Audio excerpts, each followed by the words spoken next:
So I'm sitting here with Bruce Boxleiter, and this has been a very momentous day here on the Babylon 5 Lost Tales set. It has. As you've been back into Star Fury for the first time in quite a few years.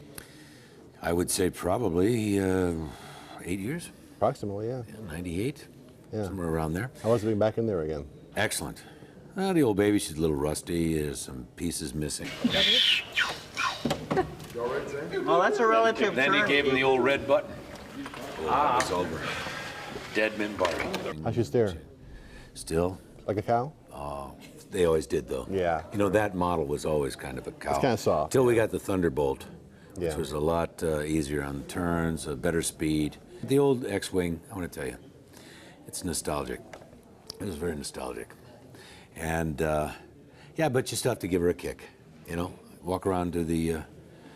That's the Len or the ship? Dylan and the ship. Excellent work, good. In, depending on what order. Right. But, yeah, it's amazing we found this. When I first got on the original show, we had just had the Northridge earthquake. And I kept thinking all the time, we're doing the scenes, and we're still aftershocks once in a while. And being in one of these things tied up, everybody would run out of the stage, and I'd be all alone, rocking around in this thing, you know. Because you can't get out. Once you're in there, you couldn't get out by yourself. You have to have somebody unsuit you, especially in the EVA suits. And the helmet. No, it's a lot of fun. They're a lot of fun. A little cramped. Minus the seat belts. That was the weird thing. Speaking of cramped, do you feel because you're like the president now that there's a constricture on your role, that it limits you in some ways in terms of the action stuff, and perhaps down the road a change might be welcome? Instead of leading the question? The president has a whole different type of responsibility. There may be a kind of a restriction to him that makes it kind of more interesting in a way. Yeah. Because you're a natural born fighter. You want to right. He's a little fighter pilot, but he wants to go out there and do it.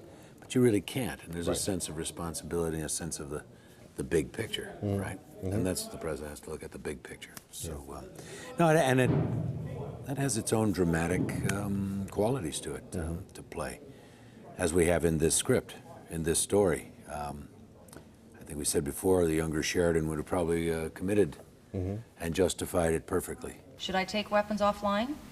Negative. Keep weapons online. Nuke them all. John Newcomb Sheridan, that's right. Yeah.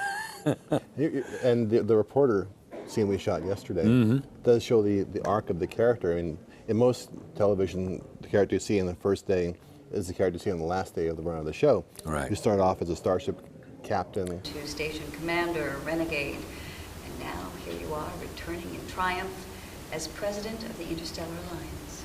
In terms of playing all those colors over the years and the changes, and how do you feel about where the character's gone over the years? And oh, it's wonderful. Yeah. Just wonderful. Because I actually feel I've lived a life. And that's how you've the progression of him through these various roles that he played in his life. But I've lived it. It's actually remarkably more comfortable to step in right now after all these years. It feels like we have not left in many ways. Do you feel that? I mean, I never left the Babylon 5 universe. It's you always never did. still there in my head. I can hear the voices of the characters on a regular basis. Yeah. I can't make them shut up is the hard part. You know, Londo just won't shut up. It's just always there in the back of my head. I love that part, talking about Londo. And that was terrific, like yesterday, having to sort of talk about these various characters. You know who we were talking about. That's for the fans out there. Jakar. So you hear where they are, you hear what's going on, hear where Londo is right now. But Londo... And he isn't very happy. No, he's not. And we've gotten to see that through watching through the whole series. We watched the tragic character that he became. It's fascinating. So, and I felt protective of him in a way. With this young woman asking a question, she says, "Oh yeah, but you don't know that." I wanted to say, "You don't know the story. You don't know him. I'm the only one who has the right here to talk about him, to feel about him, to think anything of him." You know, damn near killed me. Yeah. You know? I know it's part of your technique as an actor is you will often enunciate the subtext as you're preparing for it. I hear you say, "I'm frustrated. I want to be here. I want to talk to you. I want to be somewhere else. I don't have to do any of this stuff."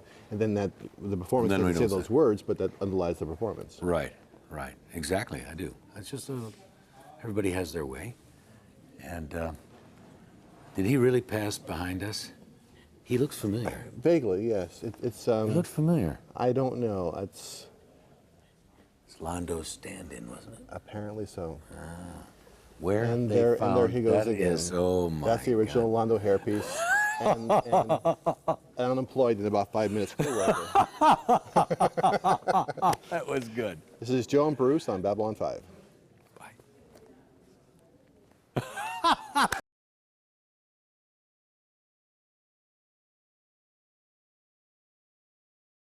Hi, I'm Tracy. I'm Colonel Elizabeth Lockley.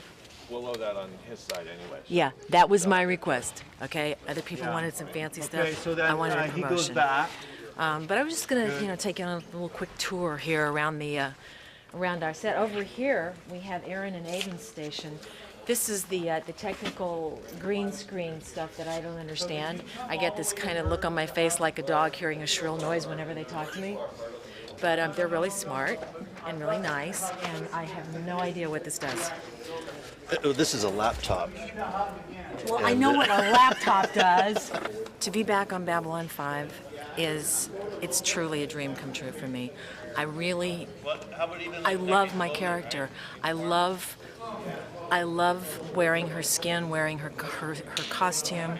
She has a real sense of fairness and justness about her, and a real sense of discipline. And so my character on Babylon 5 is something for me to aspire to. So sometimes when I'm embodying her, I feel like she makes me better. Beverly, please. Beverly, this is Beverly. She dresses me because I can't dress myself. So she gets me into my colonel uniform. And Susan, I need hair. Oh, no, you do not. You just want to embarrass me. Susan makes my relocation program. No. She said she's on a witness relocation program. But I had naturally Shirley Temple good chip lollipop hair, and she manages to make it straight. We have a history, of having really strong women on Babylon 5, and all of us seem to be sort of altitudinal. We're all, the 5'8" and above club. And this is Keegan, our new Centauri. Watch your hair. He's got big hair. It's much taller. Are you than from Texas? No. Yeah. This is Keegan. He's a wonderful new addition to our family here from Centauri Prime, where they want to kill. He's having some troubles back home. With some assassination attempts here and there. Yeah. But I have to tell you, I'm a little jealous of his costume. As much as I love my Eagles, I love this. You can try it on later if you want. Oh, thank you. I don't know. Probably won't fit in the bust.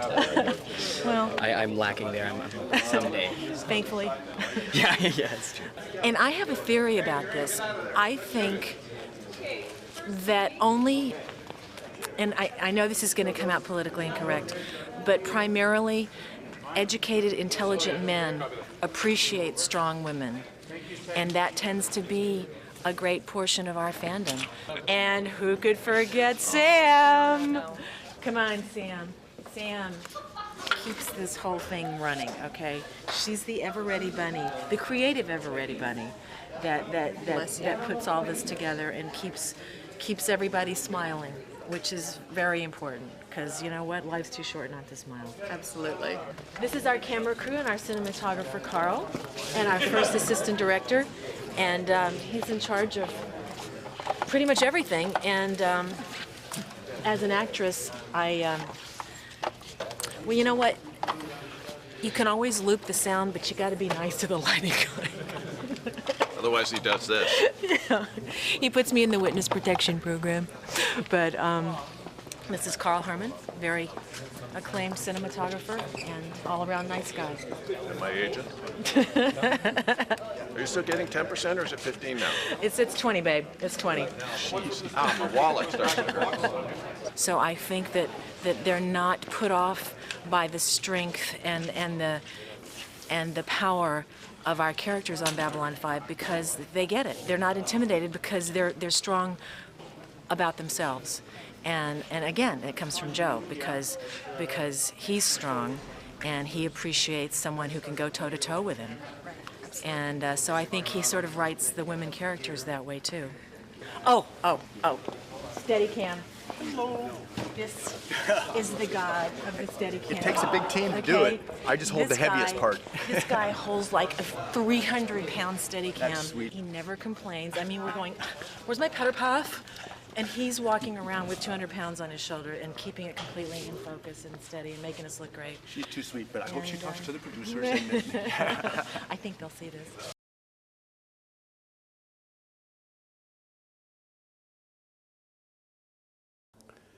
So I'm sitting here with Peter Woodward, who plays Galen, both in Babylon 5, Crusade, and now Babylon 5, The Lost Tales. And you occupy a unique position in that you were kind of the last person on deck and the first person on the new deck. How's that transition feel to you? Yeah, I was. I mean, I've always thought I was very lucky because I squeaked in at the end of B5. Now, it was interesting because the character was a sort of bridge between B5 and Crusade, and he's one of those bridge characters that, you know, is always in the background and always hovering there. And yeah, it's always interesting to play that sort of slightly godlike creature. Which is typecasting for you, really. It is, yes. That's the sort of role I play all the time. Because God does have an English accent. I noticed that in the past in films and stuff. Not only God, but everyone in the Bible, you'll find, Really? has an English accent, yes. Are historians aware of this? Some of them are, some of them aren't. Yeah, The unenlightened ones are. yeah, this is true, yes. So do you, what makes a good techno mage?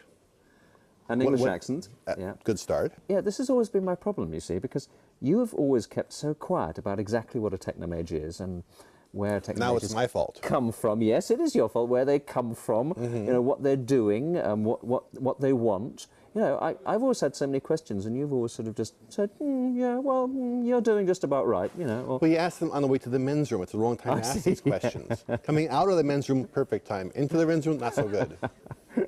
But I do remember, we were at I think it was a fan convention, was it in Toronto?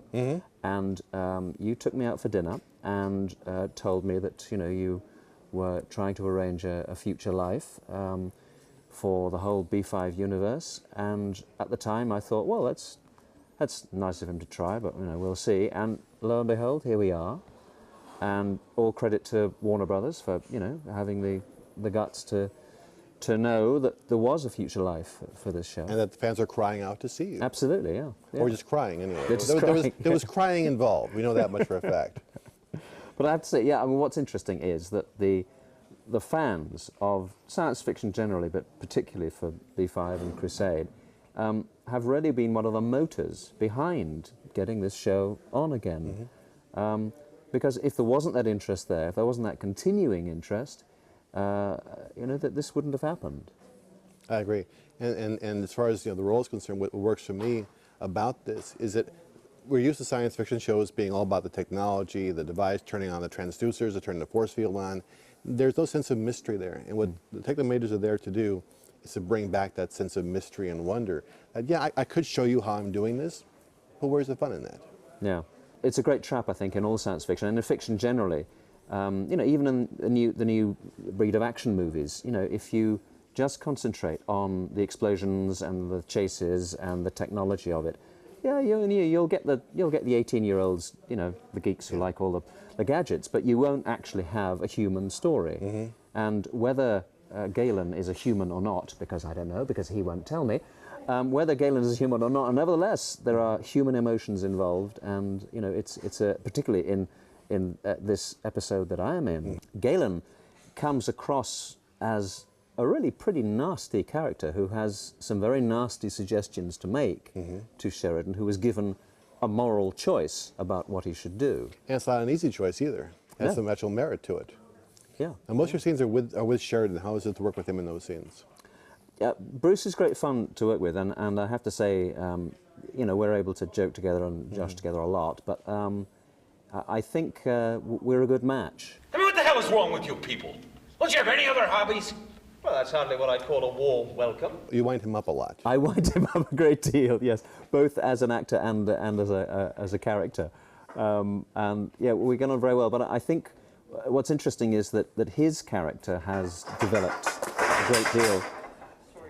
That's all right. You can tell that we're right on set, and they're actually setting up for the next scene that we're about to do right now, in which, incidentally, I'm playing the whole scene on a swivel chair. You know, I just got on the set. Well, it was going to be a bar. Swiveling round, he says. It was going to be a Barca lounger, but we didn't have the budget for that. Anyway, I was saying about Bruce. I mean, what's interesting about both him as an actor and his character of Sheridan is that there's a really strong emotional undercurrent. As the character of Sheridan, you know, he's now the president. He has to pull that back. He has to be in control, but it's still there. And with Galen, it's almost the opposite. It's like an absolute ice-cold steel undercurrent, which occasionally just erupts into a joke or a bit of what looks like true nastiness, you know, on Galen's part. A suggestion, for instance, in this story, to kill an apparent innocent for what may be his own reasons, his own political reasons, perhaps. We don't know. And so the counterbalance is between the two characters, and I think between us two actors is quite good too. We are looking at new interpretations of the character for down the road, possibly with the voice of Galen attached to it. We have one over here. I want to get your impression about this, your thought about this. We were thinking of broadening out the interpretation of Galen in some way, manner, shape, or form.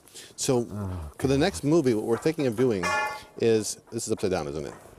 Is especially going for more of an interactive sock puppet kind of approach. It looks kind of like this. There's the cowl. Yes, you know, I see. which is like your cowl. Exactly. Yeah, and we have the eyes, which are very mysterious, kind of like your eyes. It looks exactly like me, really. I was stunned at the way that this actually resembles you.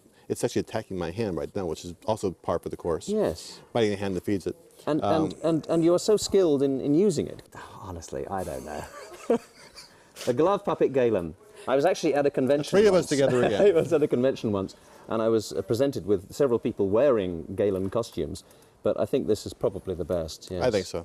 Yeah. It's the eyes are the best part. The eyes. They're mysterious. Oh, God. Next movie, this is going to be it. It's tragic, isn't it? That's tragic. From Babylon 5 Lost Tales, the three of us saying hi. Okay, so off of that high wise. Okay, we're done with the high wise. We're going to come down, set up the camera to cover 4 Apple.